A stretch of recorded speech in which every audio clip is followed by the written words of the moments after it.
Good morning, and thank you for attending this forum of the Congressional Steel Caucus. I want to thank my co-chair, Congressman Mervan, for his work as vice chair of the Steel Caucus and for helping to organize this morning's forum. The state of steel at this moment is resilient. Despite inflation still hurting the wallets of Americans from all walks of life, the industry is growing. I'm proud to say that my district, the 1st Congressional District of Arkansas, is now the largest steel-producing district in the country, and the growth continues despite inflation. The steel industry is a proud example of how we can manufacture the highest quality product here in America, even during economic uncertainty. American steel supports more than 2 million jobs and is the backbone of American infrastructure, national defense, and manufacturing. The role of the domestic steel industry throughout the pandemic and subsequent supply chain instability is a true testament to its resilience in the face of adversity and its importance to the American economy. There are several items I'm working on in Congress to benefit my district's largest industry that our witnesses and viewers online should be aware of. First and foremost, as the chair of the Highways and Transportation Subcommittee, I'm focused on moving goods along our nation's highways. This includes steel. We must maintain our transportation infrastructure at the highest levels to facilitate the movement of goods such as steel. It literally takes an army of men and women to produce steel before it hits various transportation as it moves to market. If we don't maintain not only rail and waterways, but also roadways, we can't get goods to market and continue domestic steel production growth. Trade is top of mind for many in steel and the industries that rely on steel. Even though we haven't seen much out of the Biden administration overall on this front, it is encouraging to see that strong stance already taken by Ambassador Catherine Tai in their support of Section 232 tariffs. This is especially true in the face of WTO's rulings against 232s, which, and I'll use the trade representative words, quote, challenges the integrity of the system that the WTO has put in place. Further, Congress must continue to ensure that trade enforcement agencies have sufficient resources to keep bad actors out of our market. I was proud to join Congressman Mervan in a letter last month to Trade Representative and Secretary of Commerce to address the surge of Mexican steel imports in violation of Section 232. Over the past several months, members of the domestic steel industry and the United States steelworkers have brought to our attention the economic harm that this breach has caused on workers and our ability for steel to support our national economy and our national security. For example, total steel imports from Mexico increased by approximately 72% in 2022, with increases across major product lines, including rebar, hot-rolled, galvanized sheet, carbon and galvanized wire, wire rod, pipe and tube, steel conduit, semi-finished, and other products. Mexican rebar imports were more than 3,000% greater by volume in 2022 than their 2015-2017 annual average. Additionally, the Mexican steel industry is taking advantage of status under the U.S.-Mexico agreement to export to our nation steel produced in countries that remain subject to Section 232 measures. Reports and data from the U.S. Steel Import Monitoring and Analysis System reveal that significant volumes of steel melted and poured in countries such as Brazil, South Korea, and even Russia have entered through Mexico to the United States duty-free under the agreement. The whole point of the agreement was to prevent the U.S. from being a dumping ground for Mexican and global overcapacity that harms our producers, workers, and communities. The Mexican refusal to honor the agreement has weakened the domestic industry, thus considerably decreasing production and capacity utilization this year. This occurs as the American steel industry invests significantly in new, state-of-the-art, low-emission steel facilities. Instead, the availability of good-paying job opportunities in our nation is being threatened. The Section 232 measures have been and remain critical to improving the industry's performance and should not be further weakened. And there's much to do, including updating U.S. trade remedy laws to reflect 21st century challenges and establishing rules and standards for a resilient domestic steel industry. The American steel industry is already recognized as a global leader in sustainable steel production, and it continues to make investments in existing and new state-of-the-art facilities in the United States. However, these advancements are compromised every time a foreign government or producer seeks a competitive advantage by cutting corners on sustainability. The steel industry must remain a vital part of everyday American life, from national defense to transportation and logistics to critical infrastructure. We look forward to working with the administration to ensure that the steel industry, its innovative products, and its dedicated and highly skilled workers are integral to our country's low-carbon future. We continue to support vigorous trade enforcement that will ensure a vibrant industry, competitive wages, and outstanding quality of life for our industry's workers. Before we proceed with Vice Chair Mervan and witness opening statements, I want to acknowledge our more than 100 members of the Congressional Steel Caucus and thank many of them for being here today. This is truly a bipartisan group of lawmakers working together to grow American steel production and American jobs. I thank each of our members for their work, and I again thank Vice Chairman Mervan, and now move to recognize him for his opening statement. Thank you, Chairman Crawford, for the recognition, and thank you for your leadership and a bipartisan collaboration for convening this hearing on the state of the steel industry and on all our initiatives to benefit workers in the steel industry in the 118th Congress. Thank you as well to all of our witnesses here today for your participation and your dedication to supporting in the strength of our manufacturing base and the economic vitality of the steel-producing regions throughout our nation. I'm proud to represent Indiana's 1st Congressional District, which is, as you all are well aware, is home to an incredible steel workforce, steel production capabilities. As the grandson of a card-carrying member of the United Steelworkers who spent 53 years in the steel mills in East Chicago, I am grateful for the opportunity to serve as Vice Chairman of the Congressional Steel Caucus and to join everyone in this room supporting and advocating for the long-term success and vitality of the domestic steel industry. It is in my first term in Congress, I was proud to be able to support several laws that aim to strengthen our economy and make historic investments in our nation's economic and transportation infrastructure. For example, the Bipartisan Infrastructure Investment and Jobs Act is continuing to deliver necessary investment in our roads, bridges, rails, ports, and these funds are dispersed. We will continue to conduct oversight of and promote the maximum benefit of the expanded Buy American requirements. I also was proud to support the CHIPS and Science Act and the Inflation Reduction Act, which will continue to support improvements in our supply chain network and advancements in environmentally friendly technologies. I'm grateful for the dedicated efforts of the domestic steel industry to make such committed efforts in sustainable technologies and look forward to hearing about your latest advancements in this area. And finally, I appreciate the collaboration of Chairman Crawford and other members of this caucus on recent communications to support full and fair enforcement of our trade laws, including letters advocating for the continuation of Section 232 steel tariffs and addressing the recent surge of Mexican steel imports and supporting additional funds for the work of the International Trade Commission and the International Trade Administration. We know that American workers can compete with anyone in the world when given a level playing field, and I look forward to continuing to collaborate with my colleagues to enhance our trade remedy abilities.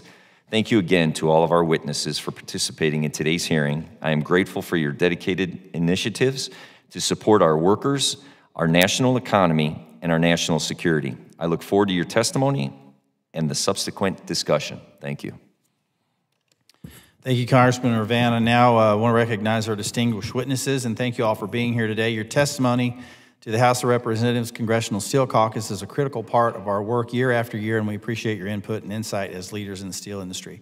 First, it's my pleasure to introduce Leon Topalian, the Chair, President, and CEO of Nucor Corporation. Mr. Topalian began his career with Nucor in 1996, working on the construction of a new steel mill in South Carolina. He has served in many roles at Nucor, including as the Vice President and General Manager of Nucor Yamato Steel Company in my district. Nucor's decision to build that mill transformed Mississippi County, Arkansas, which lost jobs with the closure of the Acre Air Force Base back in the early 90s. The company went on to build a second mill in the county, and in just the last 5 years, Nucor has invested over $1 billion in its 2 Arkansas steel mills. Today, Nucor operates 5 facilities in my state and employs 2,300 people. The investments made by Nucor and other companies here today are the reason why Northeast Arkansas will soon be the top steel-producing region in the country. Mr. Topalian is leading Nucor through a transformation as it invests in both its core steelmaking operations and steel-related businesses in the supply chain. Today, he's joined by his family, his wife Kim, and daughters Isabella and Sophia. Thank you all for joining us today. We look forward to hearing your perspective on the state of the steel industry. Mr. Topalian, you are recognized. Chairman Crawford and Vice Chairman Mervan, on behalf of Nucor Corporation's more than 31,000 team members, thank you for the opportunity to speak with all of you today about the state of the American steel industry and the vital role we are playing in building our nation's green and digital economies. My name is Leon Topalian. I'm the Chair, President, and CEO of Nucor Corporation. The American steel industry is coming off 2 incredible years where we experienced robust demand for our products across a range of end-use markets, and we have tremendous opportunities in front of us. Policies adopted by Congress in recent years with bipartisan support have helped to create an environment where our teammates can thrive. Members of the Steel Caucus have been at the forefront for advocating for these policies, and we thank you. Vigorous enforcement of our nation's trade laws, coupled with pro-growth tax policies, have limited the impact of unfairly traded imports and have unleashed a wave of investment by this domestic industry.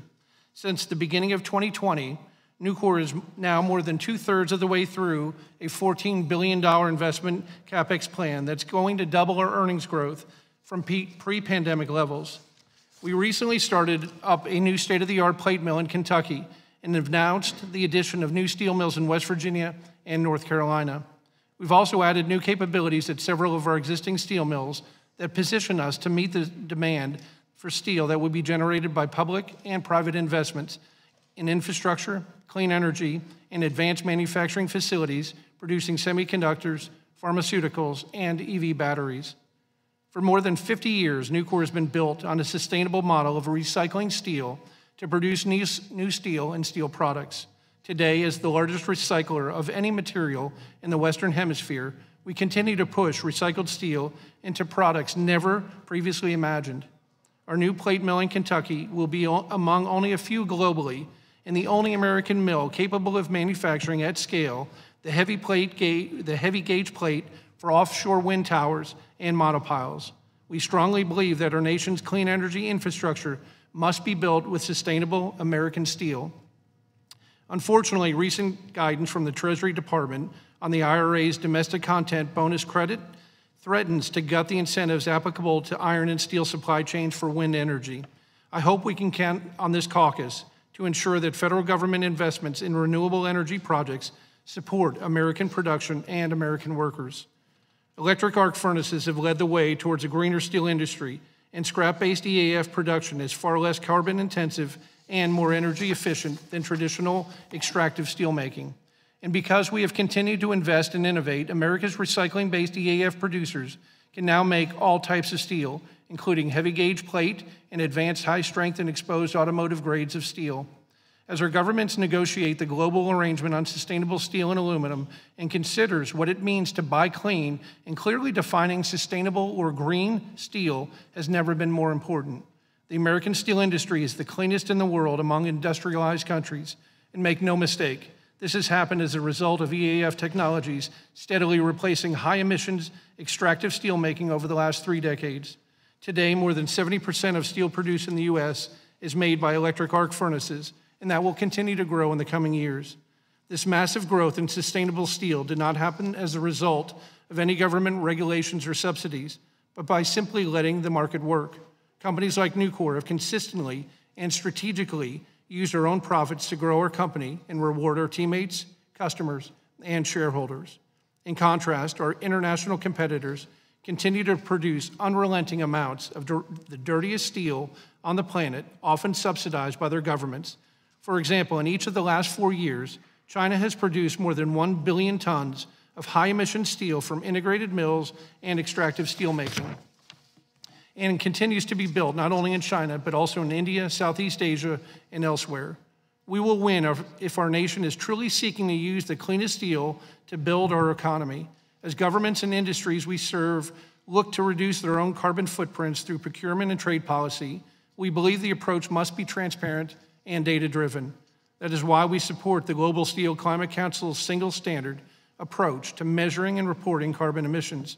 This proposal uses a single science-based standard that's focused on carbon footprint of the steel product, regardless of the technology used to produce it. This is the best way to continue driving investment and innovation. Bipartisan policymaking has been essential to creating the economic conditions conducive to investment and growth in our industry.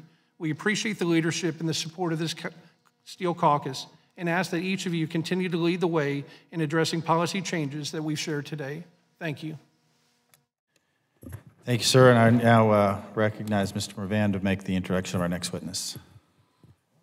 Thank you. Lorenzo Gonsalves has been Chairman, President, Chief Executive Officer of Cleveland-Cliffs since August of 2014. And he was recently elected to serve as Chairman of the American Iron and Steel Institute. In that time, he has led the company through a major strategic initiative transforming Cleveland-Cliffs into the largest flat-rolled steel company and the largest iron ore pellet producer in the United States.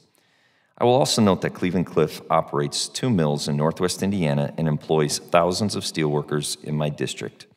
Mr. Gonsalves has testified numerous times before the Steel Caucus, and it is my pleasure to welcome him today. Lorenzo.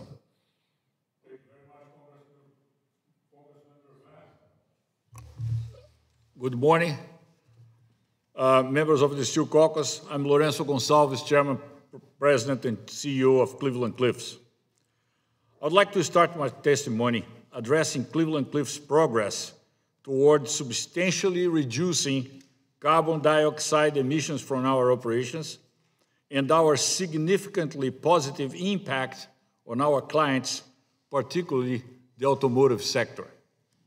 In 2022, Cliffs achieved a remarkable 32% reduction in absolute Scope 1 and 2 greenhouse gas emissions as compared to a 2017 baseline. These numbers are audited by Deloitte & Touche, which I believe should be the standard going forward. I believe that emissions should be treated like GAAP for public companies. And that's why we brought Deloitte & Touche to the conversation. Our goal for 2030 was a reduction of 25%. Due to our decision made in 2018 to spend $1 billion to build a state-of-the-art direct reduction plant, and then to use our low emissions direct reduced iron in the form of HBI as feedstock in our blast furnaces, Cleveland-Cliffs was able to not only exceed the target by a large margin, but also to get there in 2022, 8 years ahead of schedule. We don't know of any other company in steel or any other field in the world that was able to reduce Scope 1 and 2 by 32% in just 3 years. Just last month, on May 8, 2023, Cleveland-Cliffs completed a successful hydrogen trial at our Middletown Works blast furnace, injecting hydrogen into all 22 years of the furnace for half a day. This was the first trial of its kind in the Western Hemisphere. This groundbreaking use of hydrogen as an iron reductant is a massive step toward the continued decarbonization of the superior steels produced by the blast furnace BOF route and utilized by the automotive industry. As we proved in our trial, we can use massive amounts of hydrogen as reductant, replacing coke and consequently replacing CO2 generation with H2O generation. CO2 is greenhouse gas. H2O is water.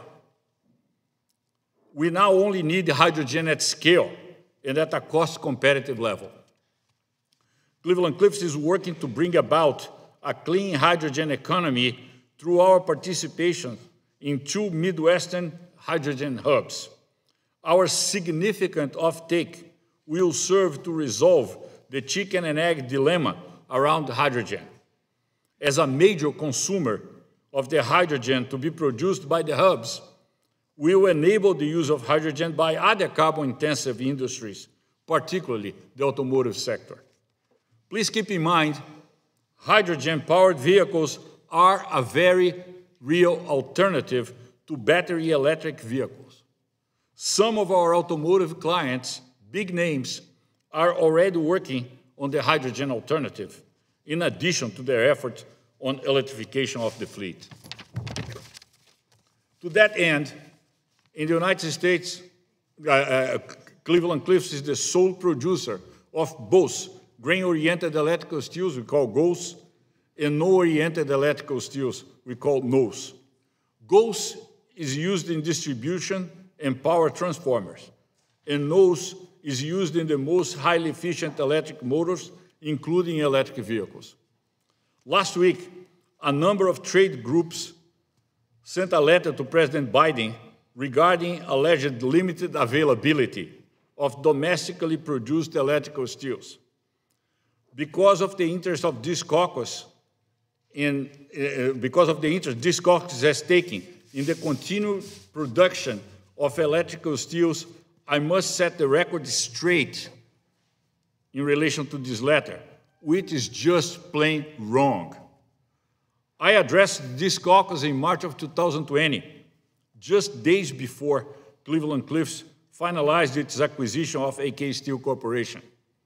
At that time, AK Steel, then the sole producer of electrical steels in the United States, was planning to close its electrical steel producing operations, Butler Works in Pennsylvania and Zanesville Works in Ohio.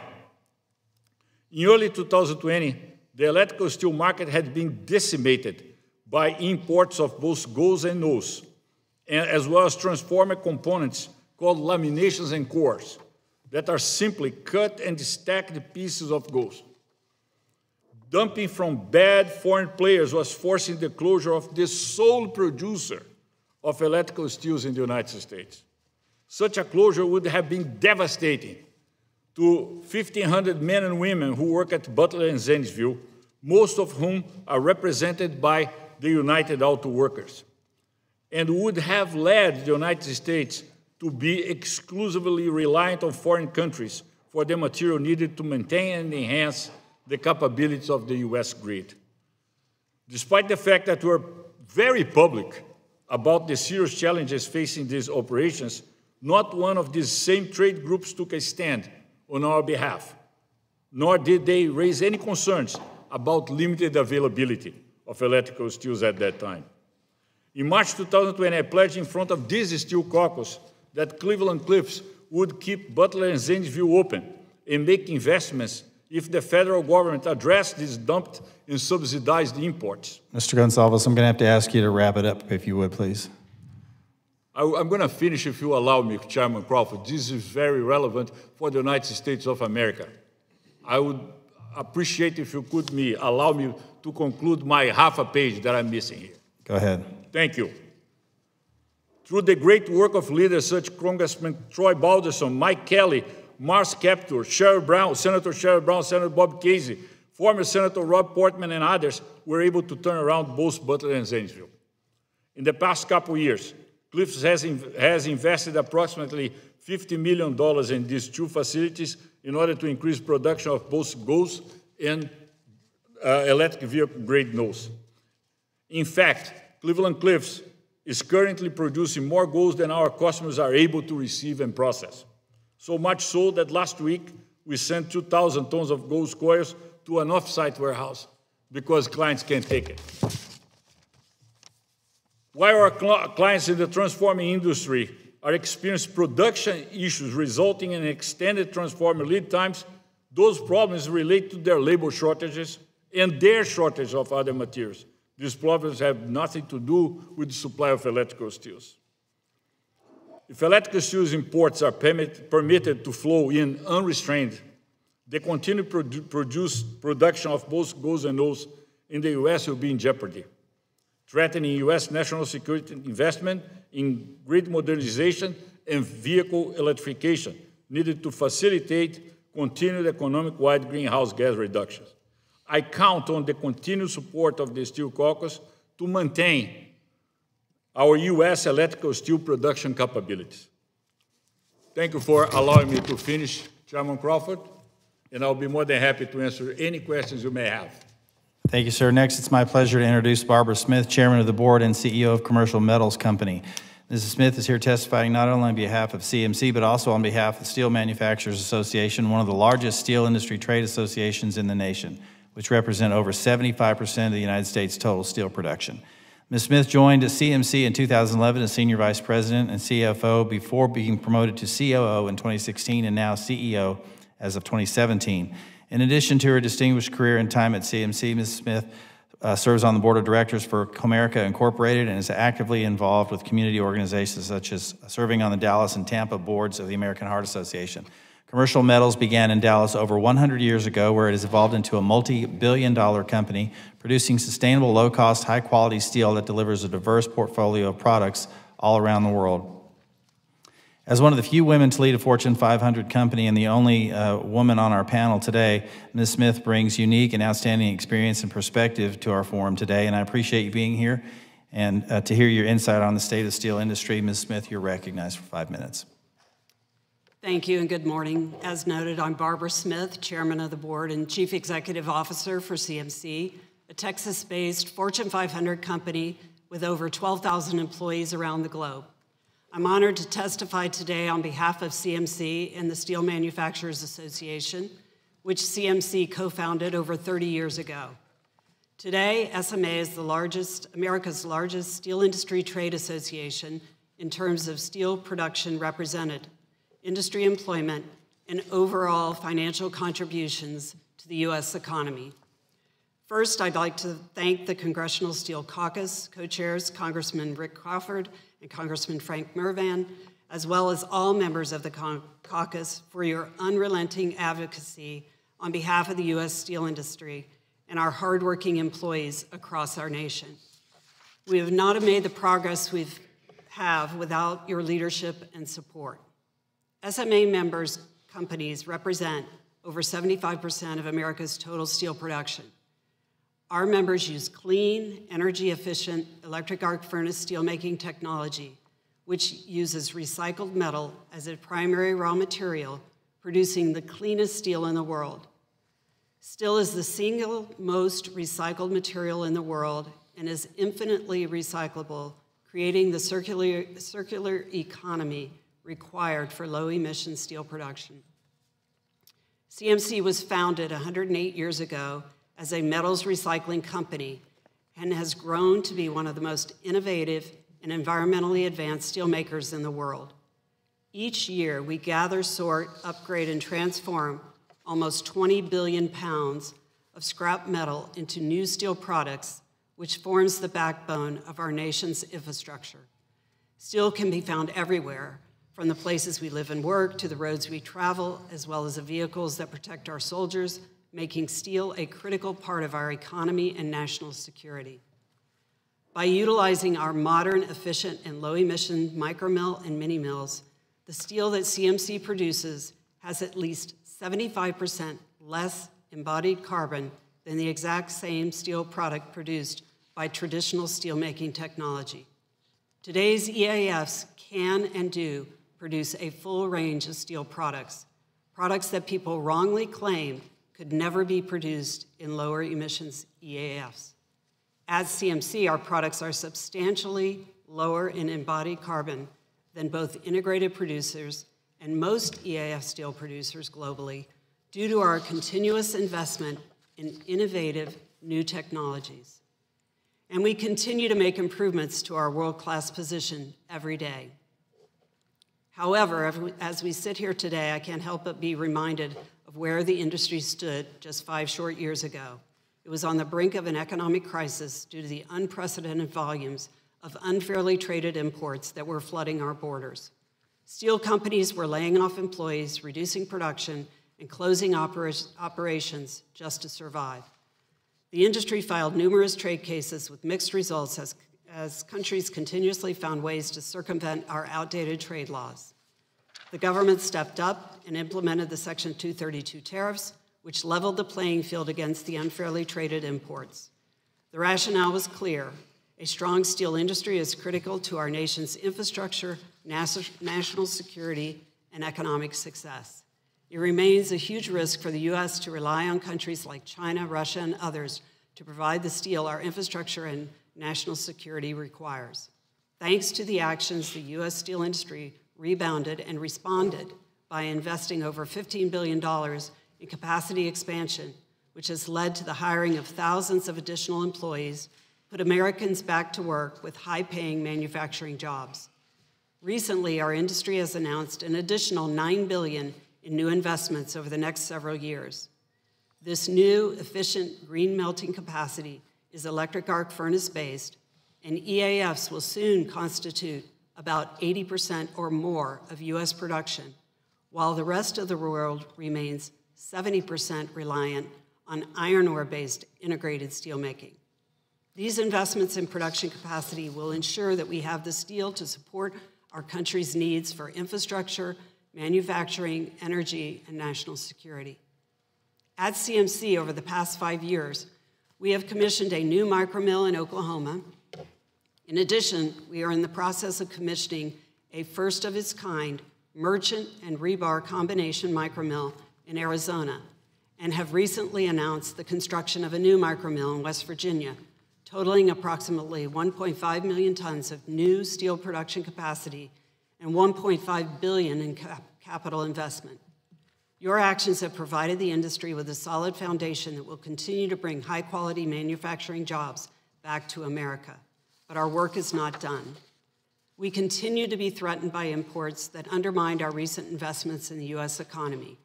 China continues to expand its Belt and Road Initiative, investing in steel production and processing in countries outside China to circumvent U.S. trade law.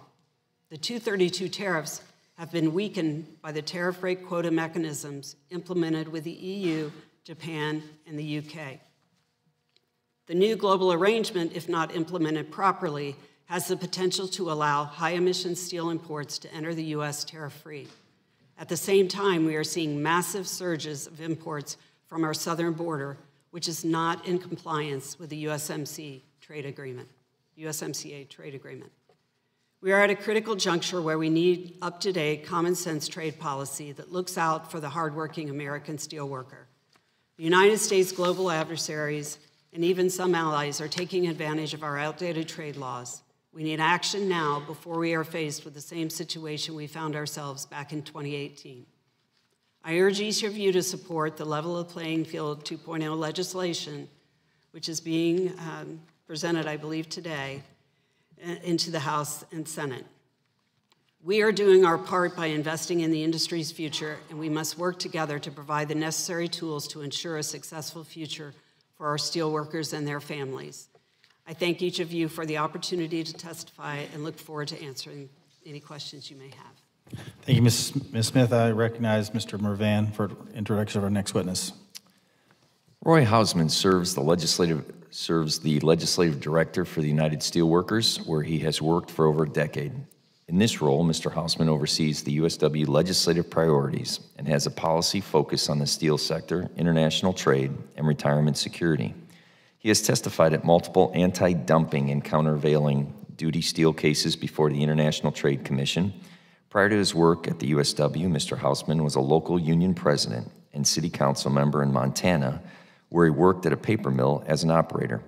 After the mill's closure in 2010, Mr. Hausman completed a Master's of Public Administration degree from the University of Montana with the Trade Adjustment Assistance Program, which has aided him in his current career. It is my pleasure to welcome Mr. Hausman to represent the USW at today's forum and recognize him for his statement. Mr. Hausman.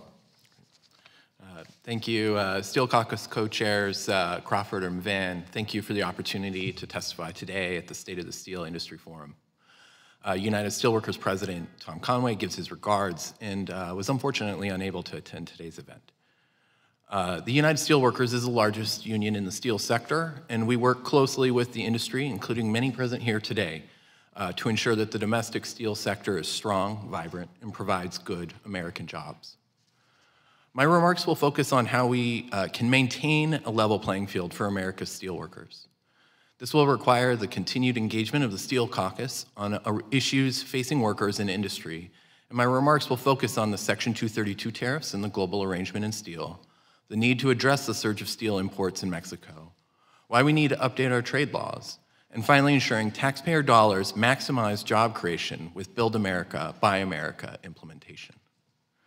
Regarding the global arrangement and the Steel 232, USW remains committed to maintaining the 232 tariff relief and urges Congress to support a successful negotiation with the European Union on a global arrangement on non-market excess steel capacity and carbon intensity. As you've heard today, quality work on tariff policy has led to competition on technology as opposed to competition with foreign adversaries in trade. The never-ceasing growth of excess foreign steel capacity demands continued defense of our domestic industry, vital to our national security. According to the OECD, over 630 million tons of excess steel capacity exists today, with another 166 million tons of new steelmaking capacity coming online, primarily in the Middle East and Southeast Asia. This is why non-market excess steel capacity and carbon-intensive steelmaking should be properly accounted for when entering to the US and European markets. US workers and their employers should not face dirty, non-market economy, unfairly priced steel when our companies invested time and money to reduce their emissions, as you're hearing today. The Steel Caucus should work closely with the relevant congressional committees in the Biden administration to ensure that the global arrangement will promote our economic and national security. The union wishes to thank the Steel Caucus for its work on the surge of steel imports from Mexico. As you are aware, steel imports from Mexico have increased 72% last year. It appears the Mexican-based importers are using the country's duty-free status under USMCA to permit melted imported steel products from multiple countries to enter the US through Mexico. The union has been in close contact with the Biden administration regarding this issue, and the dialogue is beginning with the Mexican government. But your advocacy will help to foster a solution sooner. Much of what I have discussed so far highlights the need for continued strong enforcement of our trade laws. The domestic steel industry has benefited from trade law reforms in 2015 called Leveling the Playing Field Act. However, we have seen new threats rise up since then. This is where Leveling the Playing Field Act 2.0, introduced by Representative Sewell from Alabama and Bill Johnson from Ohio, will be important for members of the Steel Caucus to co-sponsor and urge passage. We hope that Congress will act quickly to move Leveling the Playing Field Act 2.0 through the legislative process, but the union will continue to use the tools we have in the meantime. USW will use trade enforcement to ensure that the US will not be the dumping ground for other countries' steel products. 300 workers in Weirton, West Virginia, they have pink slips in their hands, while firms in 8 countries, including China, appear to be sending below-market tinplate into the US. Finally, we need to ensure that our federal taxpayer dollars are supporting American manufacturing jobs. The bipartisan infrastructure law has meant additional work at US-represented iron foundries like Mueller Fire Hydrant Product Manufacturer in Albertville, Alabama, where USW Local 65 represents over 450 workers. To build on this, the Congressional Steel Caucus should encourage agencies to speed up Build America, Buy America implementation by moving from the use of blanket waivers to narrow, transparent waivers. The kind of progress that will result in more stories like Albertville will create new, good-paying, and union jobs in additional industries across the country. The Steel Caucus has a storied history of bipartisan cooperation to defend American workers and ensure the enactment of policies that maintain a strong domestic industry. The United Steelworkers hopes you will continue that tradition by enforcing and updating our trade laws and improving domestic procurement policy. Thank you.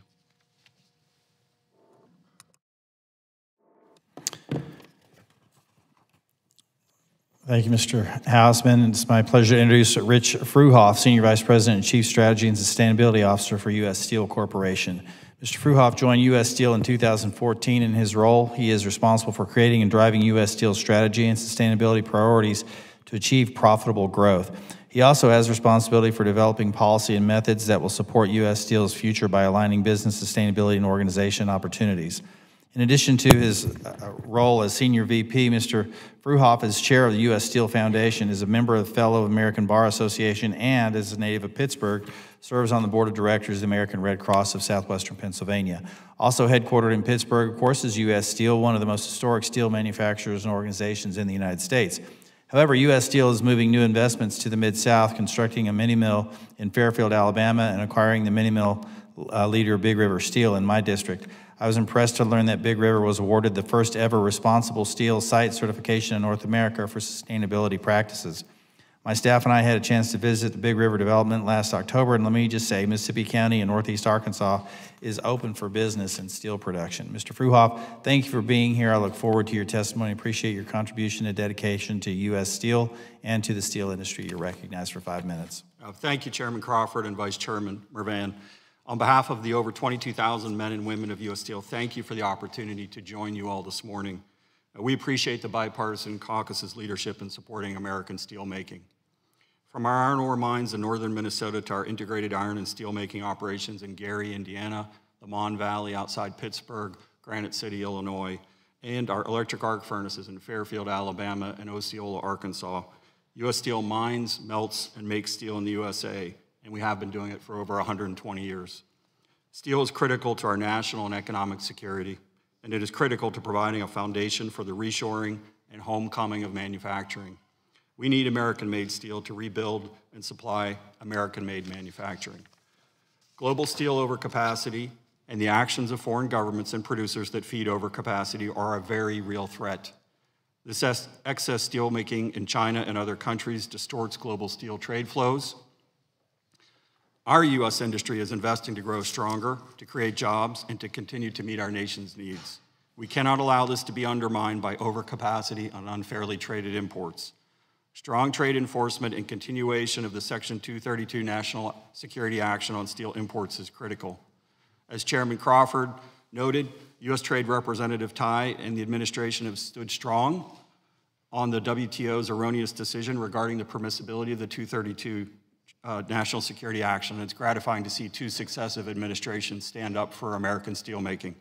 We thank the Caucus as well for its support of the industry's anti-dumping and countervailing duty cases and confronting unfair trade. We also appreciate your attention and focus as the United States and the European Union discuss a potential global arrangement on steel overcapacity and decarbonization.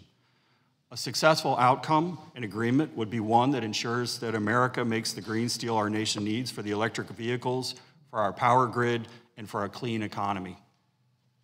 The United States should never become dependent on foreign steel or allow any agreement that hinders American steel innovation and the production of cleaner, greener steel. Since last year's Steel Caucus hearing, U.S. Steel has been advancing our Best for All strategy with large and sustainable steel investments. As you noted, sir, in Osceola, Arkansas, we have approximately $3 billion of next-generation, high sustainable, and technologically advanced steel mill production under construction. With this project startup next year, the sophisticated new steelmaking facility, in combination with the existing Big River Steel Complex, will form a 6.3 million ton mega mill. We're getting rid of the mini mill term. We're going to call mega mills from now on. Capable of providing many of the most advanced and sustainable steels in North America. And as you noted, sir, Big River Steel is the first LEED certified steel mill in the United States and was the first certified after an independent audit against 13 principles by Responsible Steel. In March, U.S. Steel announced its new electrical steel product known as Indux, and we will begin production at Big River Steel this summer with the commissioning of our new non-grain-oriented electrical steel line. Indux electrical steel is a very wide, ultra-thin, and lightweight steel having all the magnetic properties necessary for the newest generation electric vehicle motors, as well as existing and future industrial motors, electric motors. By producing Indux in the United States, U.S. Steel is making a significant investment, $450 million, in American jobs and bolstering the resilience of our country's domestic supply chain to expand the supply of non-grain-oriented electrical steel. In Gary, Indiana, we had the pleasure of hosting Vice Chair Mervan to see our $60 million investment in a pig iron caster, which is now operational, harnessing the iron ore mined in our Minnesota mines to produce inputs for our electric arc furnace steel production. And we were honored, sir, to have you at the groundbreaking event for this facility, and we look forward to a future visit to show this facility in red-hot production. In Minnesota, we've invested, and our construction continues on a $150 million investment in a new direct reduced iron grade pellet facility.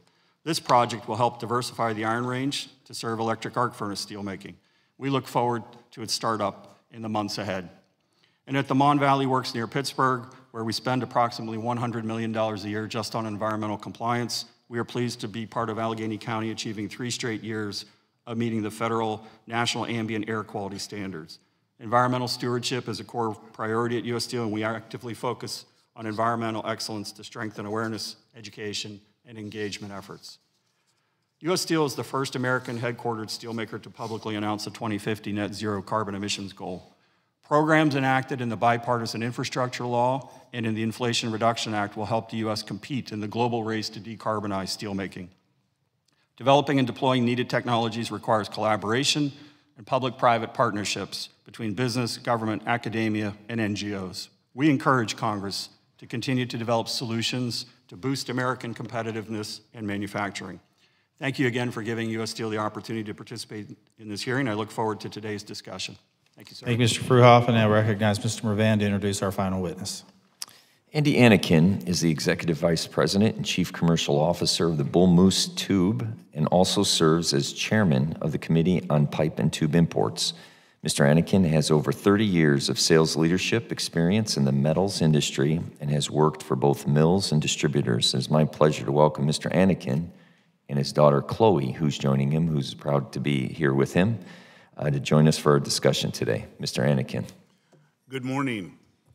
Thank you, Chairman Crawford, Vice Chairman Mervan, and distinguished members of the Congressional Steel Caucus. Thank you for inviting me to testify. My name is Andy Anakin. I am the Chief Commercial Officer of Bull Moose Tube, one of the nation's leading producers of carbon steel tube products, headquartered in Chesterfield, Missouri. Bull Moose employs 580 teammates across facilities in Arizona, Georgia, Illinois, Indiana, Missouri, and Ohio.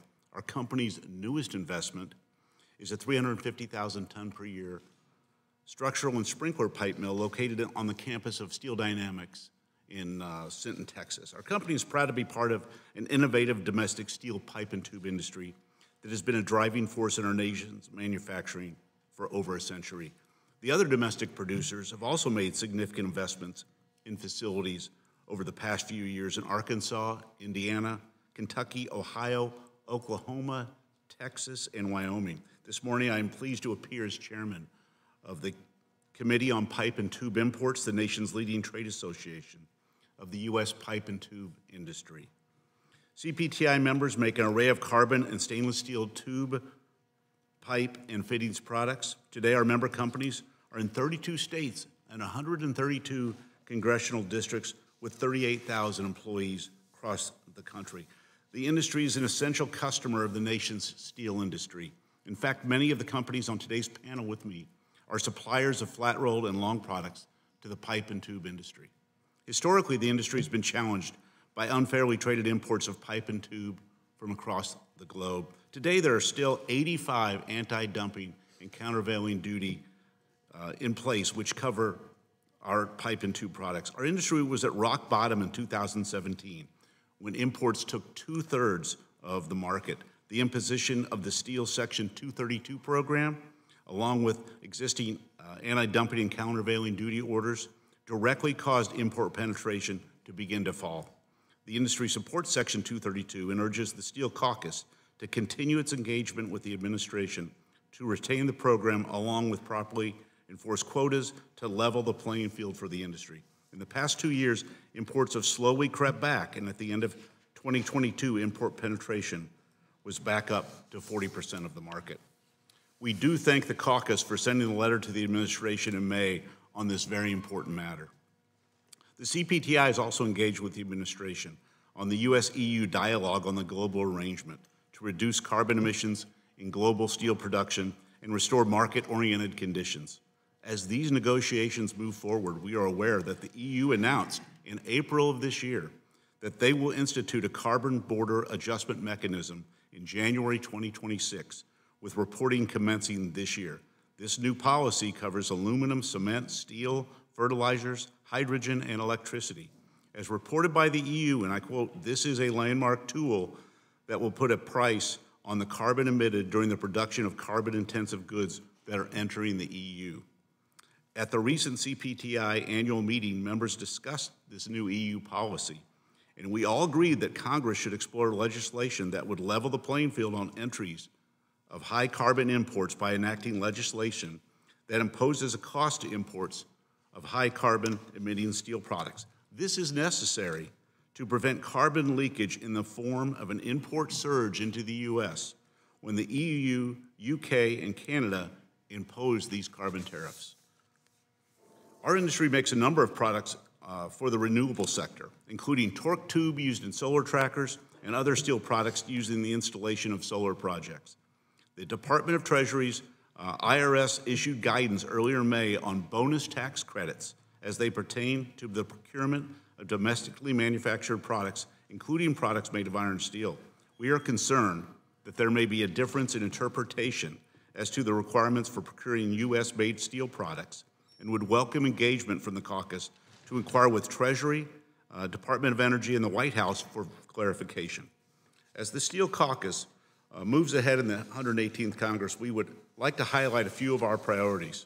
We're a strong supporter of the trade laws, and we include the support for leveling the Playing Act 2.0 that's been mentioned earlier, that may be introduced as soon as today. The Trade Cheats Act, focusing on identifying parties that purposely evade existing AD and CVD duties and provide remedial benefits to impacted industries.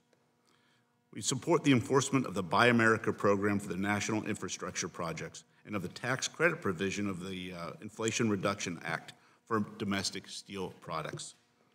Finally, support full funding in fiscal year 2024 for the U.S. trade agencies charged with administering the U.S. unfair trade laws and customs enforcement.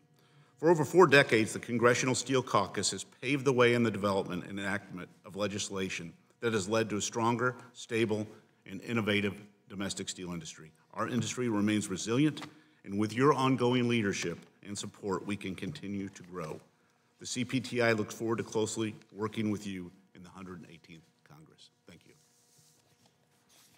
Thank you, sir. I appreciate the witnesses. I'll now recognize myself for questioning. Recognize myself for 5 minutes. Mr. Topalian, as I said in my opening statement, Vice Chair Mervan and I recently spearheaded a letter urging President Biden to immediately begin consultations with Mexico to address the surge in Mexican steel imports. Has the industry seen any progress on that front? What do you recommend the federal government does further? Well, I appreciate the question, and again, I thank you for your letter and urging the administration to take action. I'd love to tell you we've seen a reduction, but we've not. The surge of imports from our southern border continues to infiltrate in the United States, affecting the investments that many of us on this panel are making today. That's got to be countered, and so we are urging you and the entire Steel Caucus to continue to put remedies in place that don't allow the Mexican steel industry to take advantage of the trade policies that are in place and that are in violation of that. You said in your statement that recent guidance from the Treasury Department on the Inflation Reduction Act's domestic content bonus credit threatens to gut the incentives applicable to iron and steel supply chains for wind energy. I'm a strong proponent of Buy America policies that require steel produced in the United States to be used on federally supported infrastructure projects, and renewable energy projects are no exception. Can you tell me more about the guidance and how the Steel Caucus can help ensure the federal government investments in renewable energy products that support American production and American workers? Yes, sir. I appreciate the question, Mr. Chairman. Nucor supports the IRA and all that it contains in driving and innovation, economic growth, job creation here in the United States. As we think about very specifically in offshore wind, the Treasury's initial guidance deemed the offshore wind appropriately to be an iron and steel product. However, it excluded the monopile segment from that legislation, so that is excluded, allowing foreign steels to come into the United States for that section. It's initially based, and I think Treasury got that wrong in not understanding that Nucor just started a plant up in Brandenburg, Kentucky in December of last year that produces all the needs for the offshore industry, including the monopile section. So again, we'd ask that this caucus continue to urge the administration and Treasury to relook at that and include the monopiles within that piece of legislation for that tax credit for the wind developers that are going to build those offshore. Thank you. Mr. Fruhoff, you mentioned that the new electric steel line in Arkansas will be operational this year. Can you tell us more about the importance of that facility and how it supports domestic supply chains? Yes, thank you, sir. We are producing, or will be producing soon, about 200,000 tons annually of non-grain-oriented electrical steel, ultra-thin gauges. That line will be supporting the development of our electric vehicle fleet in this country. It will have very high quality and great properties for electric motors. We hear a lot of talk about electric batteries for electric vehicles, but you need a motor to take that power that's stored in the battery and turn it into motion. That's where the non-grain-oriented electrical steel comes into play. And most of the non-grain-oriented electrical steel used today in the United States is imported. It comes from places like Russia, China, Korea, and Japan. And so we've invested $450 million to be able to produce this key material for the future electrification of our supply chain and our transport sector. Thank you. Ms. Smith, CMC, of course, makes a variety of products to be used in numerous projects. How has CMC and members of SMA used innovation to provide the products that the market demands over the years, and how will it meet the demands of the future? Thank you for the question. I'm going to reference back to the technology I mentioned, micromill technology. CMC co-developed that technology about 15 years ago. There are a number of energy and other benefits associated with that technology. It is now being used by other members of the panel here today, and it is the greenest, cleanest technology in the world. As I said, we are now commissioning a next version of the micromill technology, it was first introduced to produce rebar. It now will be producing rebar and merchant, first of the kind in the world. It's over $600 million investment. And this is what keeps the United States ahead of the rest of the world in terms of clean steelmaking technology. This technology we're introducing in Arizona will also have a new power system that will allow us to directly connect to renewable energy sources, saving an additional 10% in energy consumption. So I just urge the committee to, again, support the innovation of the U.S. steel industry, because without protection from unfairly traded and circumvented material, it makes it really, really difficult for us to commit these kinds of investments in innovation. Thank you. Mr. Mervan, recognized for 5 minutes. Thank you very much. I think it's extremely important for us to recognize the number of families and employees that all of you stand up for, and what you're fighting for is to make sure that people have jobs. So I want to appreciate that. And it's our job to make sure that there are trade policies and domestic policies that advance the steel industry, because it's a national security issue and what you do every single day. Mr. Hausman, can you tell me the importance of level the playing field? Just hone in on everyday talk on why that piece of legislation is so important to your hundreds of thousands of members. Yes, thank you for the question, Representative Mervan. The issue here of third country subsidization, which is just not something a regular worker thinks about on a day-to-day basis, but for a worker who sees imports come in from a foreign country and undercut their ability to produce steel for the companies here at this table, it's this idea that if China invests a whole bunch of money in a brand new plant in Vietnam or in anywhere else across the globe, and then that company then dumps into the U.S. market, the Commerce Department should be able to account for those subsidies. And currently they are unable to, and you guys, through Representative Sewell's Leveling Playing Field Act, they'll be able to actually account for that, so that when the companies and the union work together on a trade case, we'll be able to ensure the proper accounting for that amount of subsidization occurs, which is, for the difference between keeping a plant open and, dealing with issues related to the layoff. And so that's from a 101 perspective, it's about making steel. And thank you very much. And it goes duly noted that the emotion that you showed of the real life of what it means when people get pink slips in everyday America, and how that is important, and what we do with trade policy and how that impacts people's lives. Mr. Gonsalves, can you tell me a little bit about the transformer issue that you have in the future with the Department of Energy and that issue, and how you're viewing that and what that looks like? Thanks, Congressman Mervan. It's another face of the same problem that we continue to face with unfairly traded imports. 3 years ago, the Steel Caucus played a very, very strong role in not allowing the sole producer of electrical steels to shut down. And we prevailed, and we invested money, and we created jobs, and we hired a lot of people ahead of retirements to train people to be able to operate once the older generation had retired. And now we're ready, and we are doing, and we are producing. And now came out of the left field a crazy idea of replacing silicon steels, grain-oriented electrical steels in transformers, which is 95% of the market in the United States, and is not very different throughout the entire world, with amorphous metal. That's a thing that's not even produced in the United States. Just because the efficiency of amorphous metal is allegedly 99%, and silicon steels are only 97.7%. So by 2027, we no longer should have regular, traditional electrical steel transformers in this country. That would be another way to open the door, open the floodgates for imported steel to come to the United States.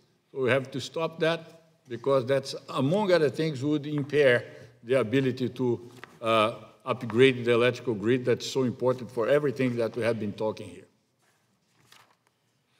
I thank you very much. And just in closing again, in 30 seconds, how important it is of all of you who are here today and the families that you represent.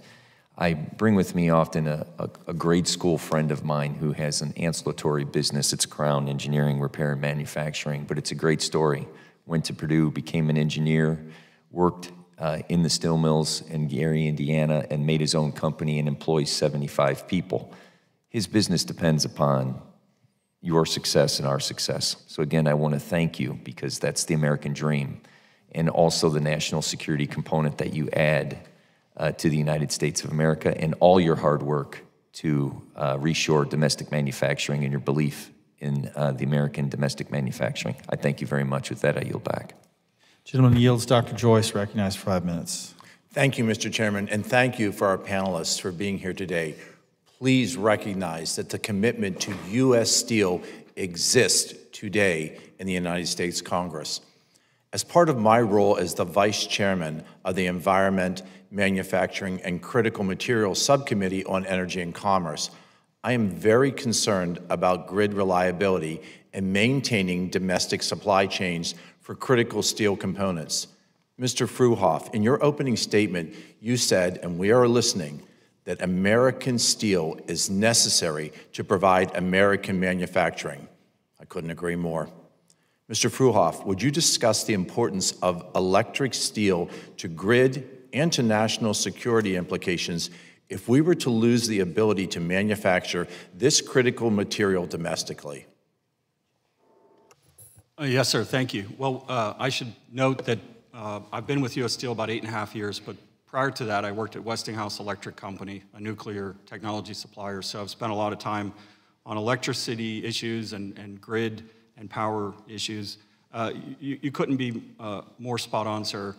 The grid today is not in a good place. You know, we talk about infrastructure and investing in bridges and roads and rail.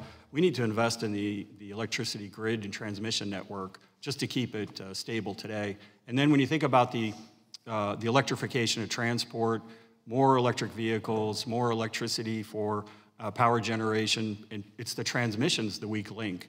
And so the electrical steels that we've talked about, non-grain oriented and the grain oriented, they're absolutely critical for the reliability of the grid to handle the existing load on it and the growth that's expected as we electrify our economy. And the sorry situation is a lot of this electrical steel comes from places like Russia, China, Korea, Japan, not that much in the United States. And I think that's where, if we're gonna have a secure supply chain, we need to onshore and produce more electrical steel here. Because all these great visions of electrifying the economy and the transportation network don't work if we don't have a reliable transmission network. And the stability of that grid, I agree, is absolutely dependent on a strong domestic steel production. Mr. Fruhoff, looking ahead for the next 5 years, this is a two-part question.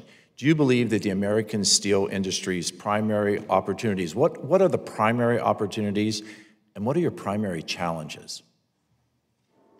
Well, I think, sir, you've heard most of us talk about this global arrangement and the decarbonization of the steel sector. So as that's occurring globally, there's a race going on, and you can see it in Europe. We have a footprint that includes a facility in Europe, so we have a front row seat to what's happening in the EU. But there is a lot of governmental subsidization in Europe for green steel making, because I think the Europeans recognize, and other regions are doing the same thing. In Canada, for example, the Canadians are subsidizing the decarbonization of their steel industry as well, because I think these governments recognize the importance of steel. It's the foundation of all manufacturing.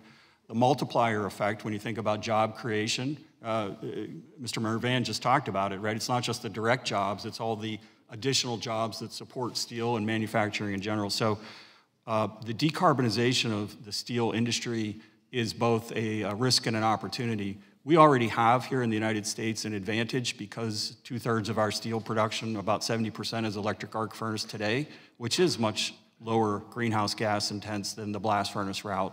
The Europeans, it's flipped. It's about 2/3 is blast furnace, 1/3 electric arc furnace. And with what they're going through with their electricity and power generation challenges, the issues they've had with natural gas supply, if you outsource your gas supply to Russia, you're asking for trouble, and they got it. We have an advantage there as we race to see which industry can decarbonize and win the race to supply green steel, not just domestically, but to markets outside of the United States. So it's both a risk and an opportunity. I think the challenge is, as a lot of you know, to make sure that whatever arrangement is negotiated with the European Union and potentially with other partners later protects the basic elements of the 232. If you go back and read the 232 investigation the Commerce Department issued in 2017, everything they predicted is happening. All these investments that we're all talking about were predicted: modernization, cleaning up of the industry, investment in the United States. And that's why I think you'll see analysts today, some of the analysts in the on Wall Street and others who follow the steel sector say, we're on the edge of a great boom in steel in the United States. It could be a very great year or decade, actually, for steel production in the United States with all of the infrastructure spending that's coming, the Inflation Reduction Act. So we have a great opportunity. We just have to make sure in these trade agreements that are being negotiated, we don't give it away. Thank you. My time has expired, and I yield, Mr. Chairman. Gentleman yields. Ms. Budzinski, you're recognized. Thank you, Chairman Crawford and Co-Chairman Mervan, for hosting this very important meeting. I appreciate that. And I want to say good morning to all of the panelists. I am going to spend most of my time allotted speaking to Mr. Fruhoff and U.S. Steel. Granite City, which I appreciate you mentioned in your opening comments, a town of 27,000, which is located, as you know, in the district I'm so honored to represent, is really a town that is synonymous with U.S. Steel. You opened your doors in 1878, making sheet iron, switching to steel in 1895. Generations of families have been raised at Granite City Steelworks. You're a union shop. And what that means is with a collective bargaining agreement with the United Steelworkers, you have helped to build the middle class in my home state in Illinois by providing good wages, benefits, and safe working conditions for working people for generations. Just the other week, I had the opportunity to meet with a constituent whose father and grandfather both worked at the mill, and that's how he was put through college, and he then went on to start his own healthcare business, which is profitable and now provides for his own family. And yet, despite years of good fortune and record profits of U.S. Steel, you're ready to be packed up and leave, leaving hundreds of families behind. The proposed sale to SunCoke is forecast to cut 1,000 jobs in the community of Granite City, which will be a death blow to the industrial community like Granite City. So the question that I have continued to ask myself is why? Why leave? Why does U.S. Steel choose to abandon high-skilled labor? Why would U.S. Steel be uninterested in pursuing the litany of tax credits? We've talked a lot today about the Inflation Reduction Act, the infrastructure bill. You know, before I came to Congress, I got to work at the Office of Management and Budget. I was the chief of staff. I helped the president set up that Made in America office, and we're talking about how we all support Buy American. I was so proud to be a part of that, and I have no doubt that U.S. Steel has benefited from that. And so why are there no electric or green electric arc furnaces being built in Granite City, the home, again, of U.S. Steel since 1895? And I also want to note, too, we shouldn't forget that SJ18, a lightweight hard steel used in automotive production, is only made in Granite City in the United States, and other mills have not been able to replicate its production. There are capabilities of high-grade production at Granite City no other integrated facility can match in the United States. So how could the answer be to get rid of these blast furnaces in Granite City? The answer, to me, is not surprising, and to many folks, I think, here, U.S. Steel, Mr. Fruhoff, I believe, has calculated moving the operations to right-to-work states to help their profit margins. Cheaper labor with fewer protections means an exit strategy out of the industrial Midwest. And I have to say, quite frankly, Granite City is not alone in this trend. We shouldn't stand for this. Mr. Fruhoff, I implore you and the rest of the U.S. Steel team that it is not too late to change your mind. Shortly, you will be hearing from my team as well as from my colleagues in many other states, which I just mentioned, where you've ceased investments on a wide range of options your company has to protect these workers and continue your legacy in this community. So, Mr. Fruhoff, I too am interested in seeing your company take the steps to protect our environment and make the next generation of U.S. Steel, but let's do it in Granite City. And I pledge I will be there every step of the way to ensure that you get as much help as you need from the federal government to make this feasible. Mr. Fruhoff, can you tell me why your company is choosing to not pursue these brand new tax credits at the Granite City location, despite the unique production capabilities and strong profits at this site? Well, thank you, Congresswoman.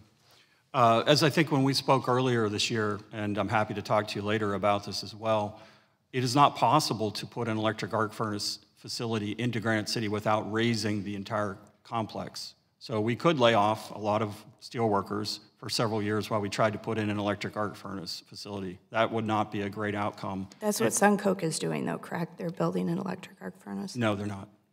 They're putting in a pig machine. They're putting in a pig iron machine. The blast furnaces will be retained. SunCoke will operate the blast furnaces. And at the end of the day, if you install an electric arc furnace facility at Granite City, the employment will still be reduced because the necessary staffing for an electric arc furnace facility of the same capacity as the blast furnaces will be about the same level of employment of USW represented workers that will remain under the proposal we've been negotiating with SunCoke to convert it into a pig iron production facility. So the net outcome of converting to electric arc furnaces at Granite City or switching it to a pig iron production facility with the continued use of the blast furnaces, this now owned by SunCoke with USW represented employees, will be the same roughly in terms of employment. So I'm happy to go into more detail later when we speak about this, but we can walk you through the options. This provides the best opportunity to preserve, at least for another 10 years, employment at Granite City. And as if you will recall, from 2015 to 2018, due to market conditions, Granite City was completely idled because it is not competitive in certain conditions in the marketplace. When steel prices are very low, Granite City, unfortunately, is not a competitive facility. So what we have tried to work out with SunCoke, which is co-located, provides the coke for the blast furnaces, is a future for over 500 steel workers at Granite City for the long term in a decarbonizing world. So the pig iron produced at Granite City will supply electric arc furnaces, just as the folks here and I have talked about, which are lower carbon intensity steelmaking. And all these electric arc furnaces that we talk about still need iron units to make the high-end steels needed, even with scrap steel. So this is a way to preserve jobs at Granite City, to also find an outlet for the iron ore that continues to come from Minnesota. Will still come from Minnesota, union-represented facility, northern Minnesota, by rail to Granite City to be converted into pig iron rather than into steel. So the electric arc furnace route is not really a viable option. Also, I will tell you that the electricity prices in Illinois are not competitive. Gentleman's time has expired. Thank you. Mr. Fry. Thank you, Mr. Chairman and Mr. Vice Chairman, for having this hearing today on the state of the steel industry. Thank you to our witnesses all for being here and taking the time. You know, as a freshman member of Congress, it's really important that we understand what you go through. I think part of this is always a big learning curve, and we drink water out of a fire hose routinely, but this is really important dialogue just to hear from you. Many constituents in my district benefit from the steel industry. Nucor Steel has not one, not two, but 3 locations in South Carolina, 7. This past summer, I had an opportunity to visit the Nucor Steel facility in Darlington, South Carolina, which has been producing steel for 50 years in South Carolina. Mr. Topalian, last year Nucor invested in NuScale, a developer of small modular reactor nuclear plants. Most recently, you announced a memorandum of understanding with NuScale to explore deployment of those at Nucor steel mills. Walk me through why Nucor made this decision, and what could the deployment of this technology mean for the steel industry? Thank you, Congressman. And look, as we look at the industry, we look at the IRA and building renewable energy. It's important, but also our country's and our companies' goals in the future to re-engage and think about nuclear as the cleanest and most viable and sustainable and affordable energy source is critically important. You know, 60 years ago, Nucor Corporation was known as Nuclear Corporation of America before we traded and changed our name to Nucor. So we have a long history in how we think about that, and as a large user of electricity, that Scope 2 emissions is something that we think about an awful lot. And so again, I think it's long overdue for our nation to reinvest, recommit to nuclear energy. I think the SMR technologies, the small modular reactors, which are typically about 50 to 75 megawatts, create an ideal solution for not just our industry, but the manufacturing in grid itself to provide not just companies like Nucor, but U.S. citizens a clean and reliable 24/7 power source that, again, we think holds great promise, and we'll continue to find and look for opportunities to explore that. Thank you, sir. Next, I want to touch on the Section 232 tariffs. So this question is for you, Mr. Topalian, Ms. Smith, and Mr. Anakin, who, by the way, has the coolest name if you're a Star Wars fan. First, what impact has the 232 steel tariff that was implemented in 2018 had on your business? Yeah, I think as you've heard in many of the testimonies, when it was enacted in the spring of 2018, it was a critical piece of legislation. It was an important opportunity to bring other nations to the negotiating table and negotiate a fair trade, not free trade, but fair trade agreement with those nations. And so we've seen that. We've seen it with USMCA, we've seen it with the Caucus agreement. We're in the midst of negotiating something with the EU. But again, like most policy, the devil's in the details. Nucor supports and thinks 232 needs to remain in place. We thank the Caucus for your advocacy in keeping that in place. And when those countries breach those rules that have been impacted, we need to take immediate and swift action. One of the things that we're going to continue to urge each of you in this caucus is we've got to find effective and faster trade remedies to deal with these bad actors, including when a 232 is lifted on a nation and they breach those agreements, like Mexico, we have much, much faster action and can counteract that much more quickly. But overall, I would tell you for the industry, it's been a very important piece of legislation that we've supported. In the interest of time, Ms. Smith, Mr. Anakin, would y'all echo that? Would y'all support that statement, what Mr. Topalian said? Absolutely. Yes. Thank you. Yes, of course. And question, this is again is to the three of you, and we'll start with you, Ms. Smith. So we'll give you a little bit of airtime here. But what is your company? Do they have a plan to meet the increased demand that is kind of gripping the United States right now? Thank you for the question. As I mentioned in my statement, we are in the process of a number of investments in new steelmaking capacity based upon new steelmaking technology.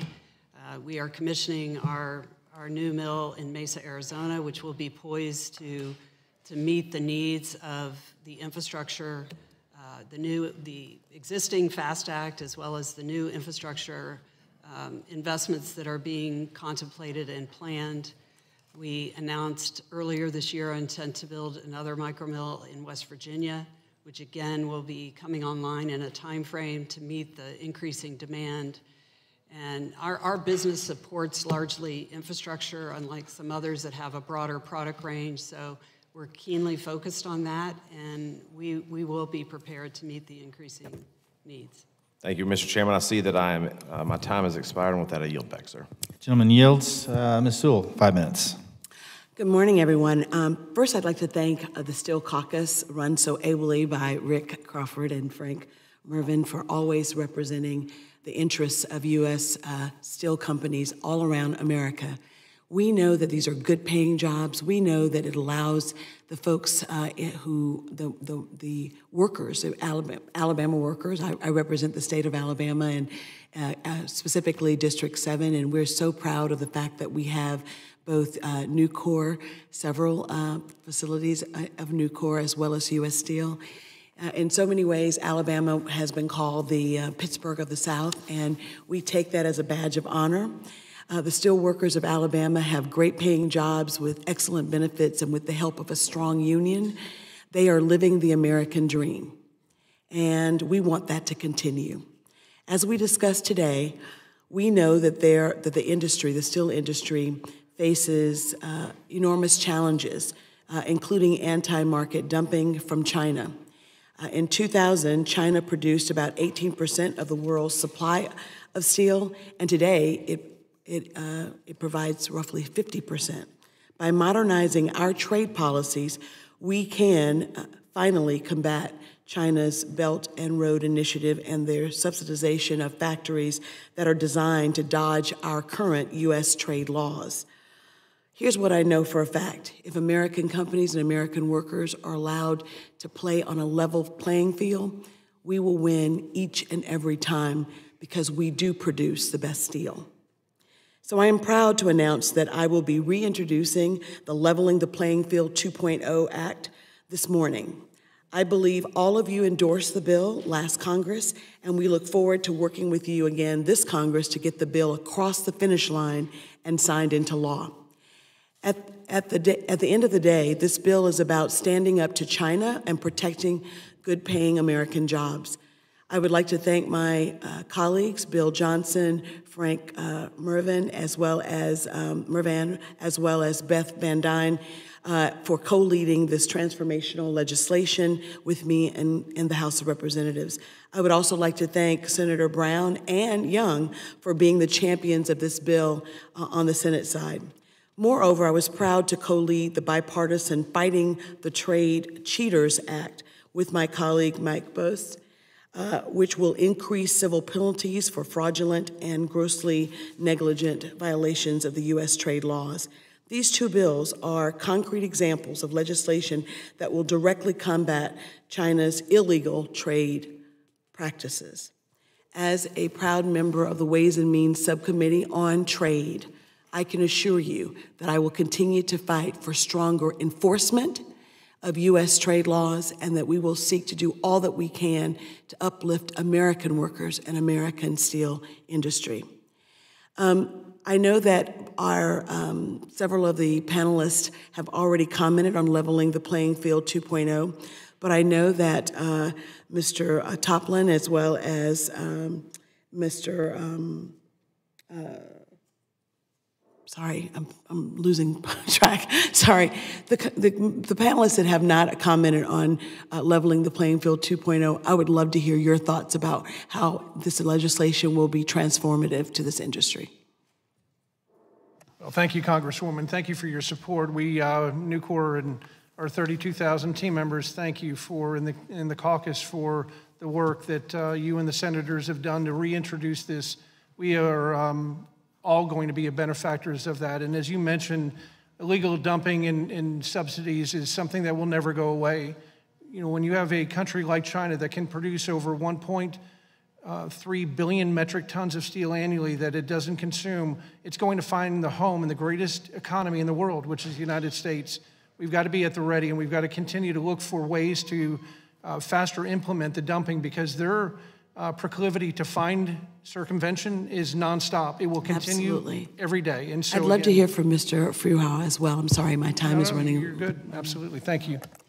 Thank you, Representative Sewell. No, we absolutely commend you and support any new legislation that strengthens our trade laws. It's absolutely critical. And so thank you for your support, both for our Fairfield Works in Birmingham, which actually I've been there, and they say that Pittsburgh is the Birmingham of the North. Exactly, that's what we say. So, and but thank you for your support, and we do support the legislation. Absolutely. And in closing again, I'd just like to say to our co-chairs of the Steel Caucus, we have a fight ahead of us, but I think that bipartisan support of our U.S. steel industry will help us be able to get these American workers and American steel companies on the right road. So thanks.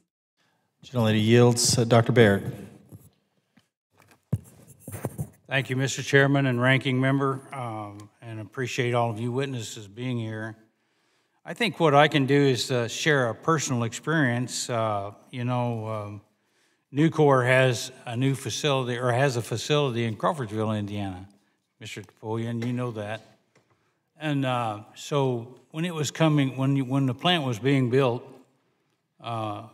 started employing a lot of the young farmers around that area. I mean, a lot of us.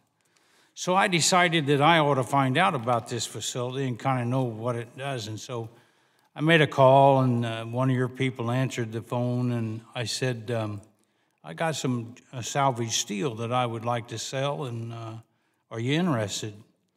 And he said, sure. But he said, how much do you have?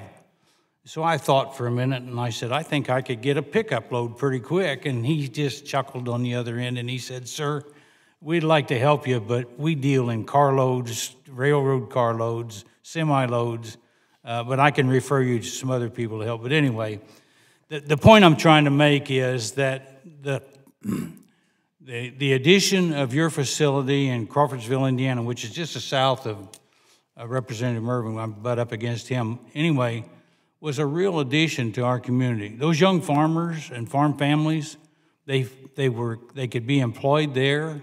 And you were very cooperative with letting them have flexible schedules, but they had health insurance for the family, and so they could continue on to pursue their agricultural interests. And so my question is going to be, from all of you, what's the situation about getting good labor?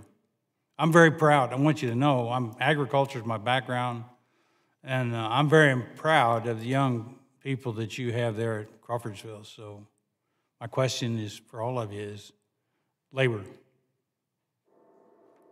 Well, Congressman, thank you for that. And we're proud of Crawfordsville. Our founder, Ken Iverson, bet the company on that investment and that technology to thin strip casting. And so, it's celebrated inside of Nucor as one of the pioneers of the mini mill technologies. And so it began a great long-standing tradition in Nucor. Our founder used to say he would drive until the radio in his car lost its signal, and then that's where he would begin to look for a site to build a facility, because the rural, hardworking, middle-class Americans that have ingenuity and strong work ethic and value sets are the exact team members that we look to hire today and over the last 50 years. Our team members are the greatest value creators of Nucor. It's not the technology, it's not our steel mills, it's not the plants, it is our people. It is the 32,000 men and women who make that up. And when you take great care of them and you provide them great paying jobs at over $140,000 average annual wage last year, and 3 weeks ago we got to reward them by giving 10% of our profits back, which was $1 billion shared amongst our 32,000 team members. So when you do that, you create an awful high retention rate, single-digit retention rate that we're very proud of. But to your point, the labor market remains incredibly tight. We're no longer competing against one another for that young talent. We're competing against companies like Google and Microsoft and Tesla and everyone else in the Fortune 100 that is looking for that same talent. So we retain it at a very high level. We're having to get more creative in how we find and introduce and attract tomorrow's talent into the steelmaking industry. Thank you. Congressman, Cleveland-Cliffs is present in Indiana. Actually, among our 27,000 employees, 9,250 are in the state of Indiana. Between Indiana Harbor, Burns Harbor, New Carlisle, Rockport, Columbus, Indiana, and some smaller locations. We don't have any problems with labor there, because we pay them well. And we treat union workers as part of the company. We have an indivisible bond with our unions. That's a recipe for success. We have a lot of support from the state, from the governor, from Congressman Mervan, that the majority of my employees are in his district, and several other people in the state of Indiana. So there's no problem.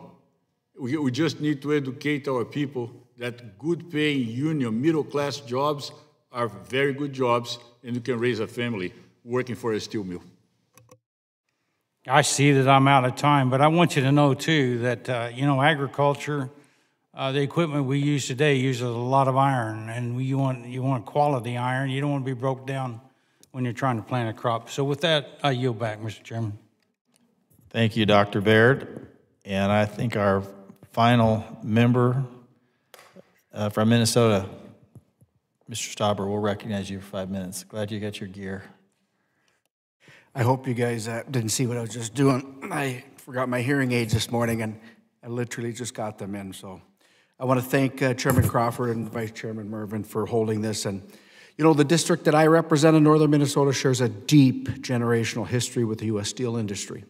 The blue-collar union workers across the Iron Range have supplied iron ore and taconite for our domestic steel industry for over a century and a half. Today, almost 80% of the steel produced domestically in the United States uses iron ore and taconite from the 8th Congressional District, the Iron Range. The steel industry supports nearly 60,000 jobs across Minnesota and provides over a $4 billion direct and indirect wages for hardworking Minnesotans. During my time in Congress, I have fought to protect our domestic steel industry, particularly from the market manipulation from China and other foreign adversaries. The Section 232 tariffs levied on steel are critical to ensuring the survival of the American steel industry. And I would submit that every member of this caucus agrees with that. The price of steel can mean two things for workers in the district I represent, either a pink slip or bonuses for our workers. Without these tariffs, China will be able to manipulate prices and decimate American steel as we know it. We will not let that happen. Mr. Fruha, I'm looking forward to seeing the completion of U.S. Steel's new DR-grade iron ore pellet production facility at Keetac on the Iron Range.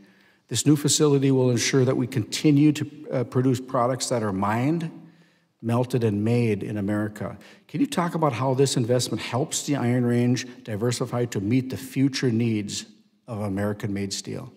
Yes, sir. Thank you, Mr. Stauber. So by producing a direct reduced iron grade pellet, the output from our Keetac mine in your district will now go to feeding electric arc furnaces in addition to blast furnaces. So traditionally, our iron ore pellet production went to blast furnaces only. Now with this new pellet line that we're hopefully going to have operational in the near future, we'll be able to supply both supply chains. And one thing I think that's really important for the committee to recognize, we talked about the race to go green in steel. The United States has the best quality iron ore among any country in the world. And so for a direct reduced iron pellet, you need a higher quality of iron. We have that in the Mesabi Iron Range. They don't have that in Europe. So it's a key advantage for our country.